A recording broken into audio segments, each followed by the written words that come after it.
Hello guys, we are back with our next lecture. In this lecture, let us go through recursive descent parsing. Okay. So recursively descent parsing is a top-down parsing, guys. Please remember that we are discussing about top-down parsing only till now. Okay. So it is a top-down parsing technique that constructs the parse tree from top and the input is read from left to right. Okay. Okay. Guys, this recursive descent parsing is almost like a programming, guys.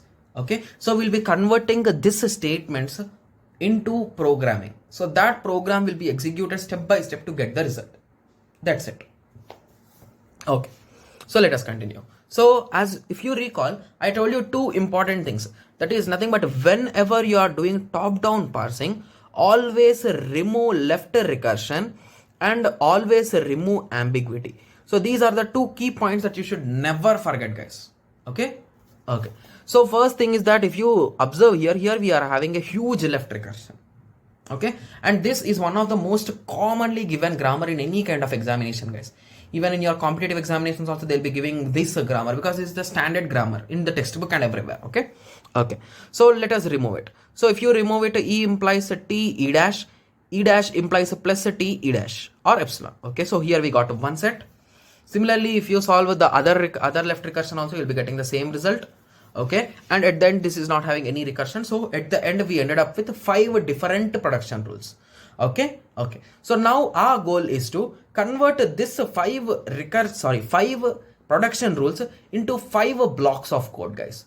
So this block is for procedure F, procedure E dash, procedure T, procedure T dash, procedure F. So these are our goals, guys.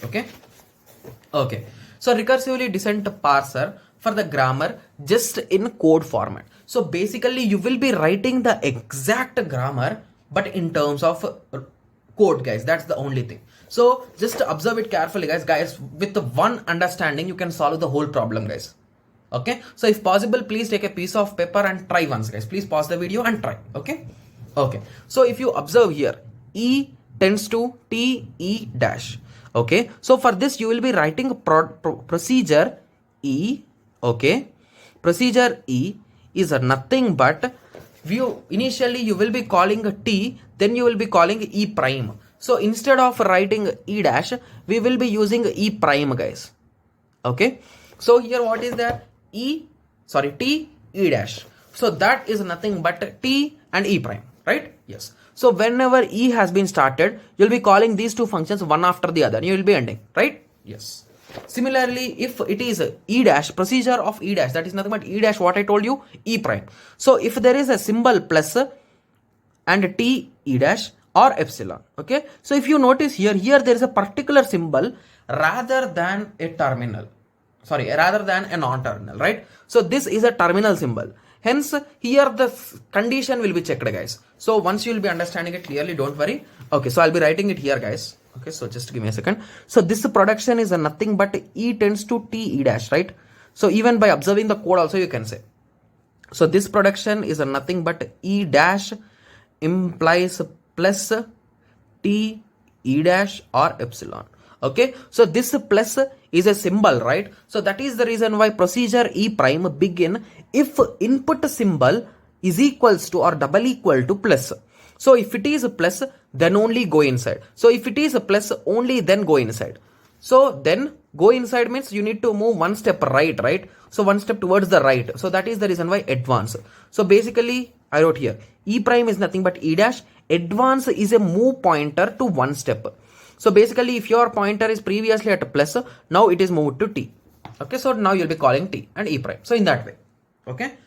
So basically this pointer will be in our final string, guys. So if our string plus has been matched, so it will be moving on to ID. So now it will be matching with ID. So in that way. So basically the movement of the pointer in our input string will be done. Okay. So basically once you understand this logic, it is really simple, guys. So the next production is a T tends to F T dash. So now you will be saying for me, T tends to F T dash. So you'll be writing procedure T, begin F, function F or procedure F and E T prime, right? Yes. So similarly for this also, star F T dash or epsilon. So initially you will be checking the input symbol whether it is a star or not. Then you will be advancing inside one step further and then you'll be calling f and then t prime. So in this way. Done? Yes. Similarly, else means you'll be returning nothing, because return is nothing but epsilon, right? Yes. Okay. So similarly, the last one is nothing but f of open brace epsilon e closed slash or id, right? Yes. So initially this is a bit confusing, guys. So begin, if input symbol is id, then begin advanced. So if the input symbol is id, you can just move advanced, that's it, there is no issue in it. Okay, else if input symbol is open, guys, this is not C, this is open bracket, then begin advance, you'll be advancing one step forward because it is in this way, right? So if this bracket matched, you will be advancing into E, so E, and you will be ending it with closed bracket. So if the input symbol is closed bracket, then advanced, else it is an error. Basically, if you start an open brace, you need to end it, right? So that is the reason why you will be writing in that way. Okay. Okay. So for your understanding, if possible, please try solving it, guys. Okay. So here assume that this is the string that we are trying to get. So id into id plus id. Okay, guys, please take a piece of paper, guys, at least now, please. Okay. Okay. So initially we will be starting at e, right? Okay, so now recall the function e, guys. So what is the function e having? So function e is having a t and e prime. Okay. So now you might be having a doubt that, okay, so what are you doing? So it is just simply nothing but the same parsing, right? Yes. So that's the same thing, guys. So just in terms of code. So again, t is converted into f and t prime. Okay, and again f is converted into, so in this way you will be flowing, guys. So again f, okay, so let me write the output string also. So what is the string that we are trying? So we are trying for id into id plus id with braces. Okay. Okay, so now f, so f, so for f we need, for our pointer is at id, right? So we need id itself. So let us now directly convert, if our input string is id, so then we can advance. Okay, so now let us print here id, and we will be advancing our pointer one step forward. Okay, done, right? Yes. So now we are done with this f. Now let us go to t prime. So where is a t prime? T prime is just above it, guys. Okay, and now our input symbol is at a plus into, guys. So now our into will be done. Okay, so let us first write into. Okay, and now reading this into is also done, and then you will be advancing one step. So now move the pointer. Luckily our pointer is at opening brace, guys. Okay. Okay, so after advance you need to add f and t prime. Okay, so f and t prime. Okay, so now we are in search of opening brace. So f, in f, is there any chance of getting opening brace? Yes. So the input symbol is open brace, then begin advance and e close. Okay, so f, from f you will be getting opening brace. Okay, then advance. Okay, so this is also done. So now we are in search of id and e. Okay, so now you are done with okay, just give me a second, guys.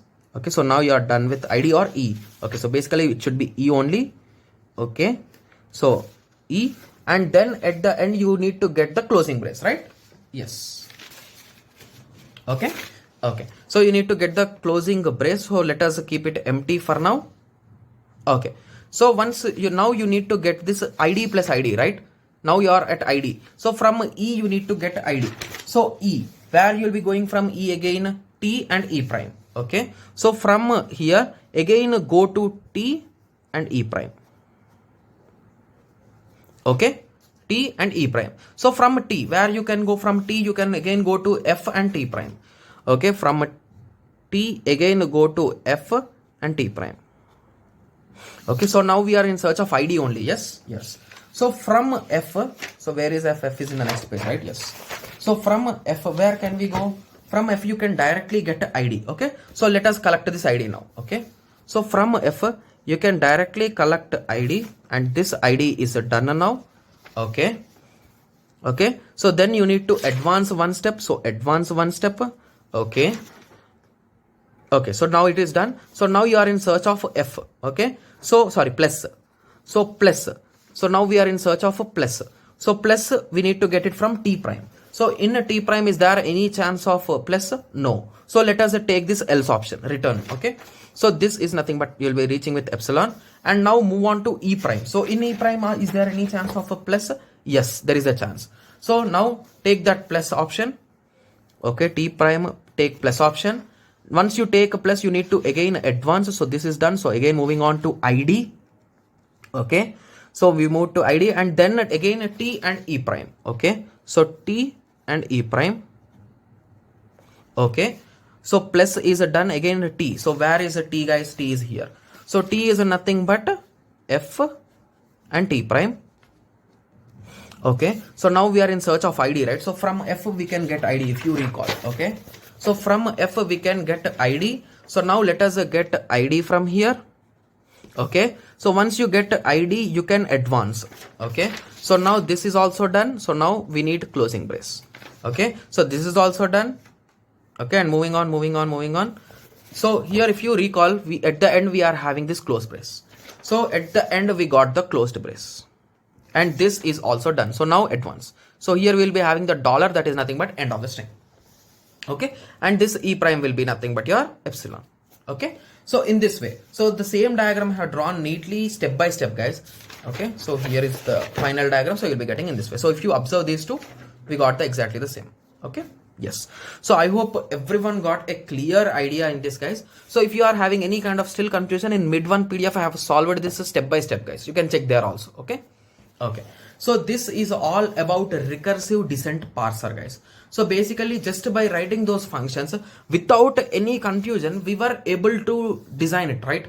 We are able to get the final string, right? Yes, so I hope everyone got the clear idea on a recursively descent parser.